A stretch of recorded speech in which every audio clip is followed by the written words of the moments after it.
વચનામૃત છઠ્ઠું વિવેકી અવિવેકીનું. સ્વામિનારાયણ હરે, સ્વામિનારાયણ હરે.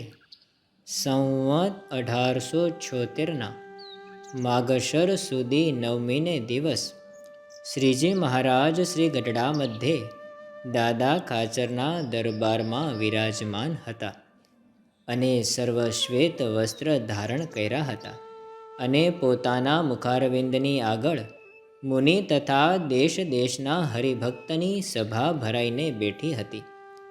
પછી શ્રીજી મહારાજ બોલ્યા છે, આ સત્સંગમાં જે વિવેકી છે તે તો દિવસે દિવસે પોતાને વિશે અવગુણને દેખે છે અને ભગવાનને ભગવાનના ભક્તને વિશે ગુણને દેખે છે અને ભગવાન ને સાધુ પોતાના હિતને અર્થે કઠણ વચન કહે છે તેને પોતાના હિતકારી માને છે અને દુઃખ નથી લગાડતો, તે તો દિવસે દિવસે સત્સંગને વિશે મોટપને પામે છે.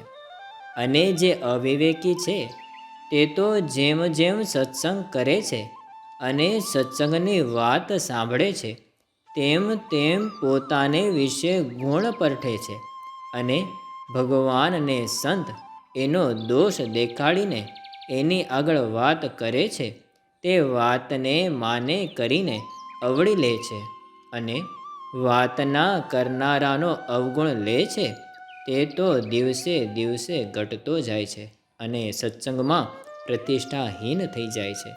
માટે પોતાને વિશે જે ગુણનું માન તેનો ત્યાગ કરીને શૂરવીર થઈને ભગવાન અને ભગવાનના સંતને વિશે વિશ્વાસ રાખે તો એનો અવિવેક ટળી જાય છે અને સત્સંગમાં મોટપને પામે છે.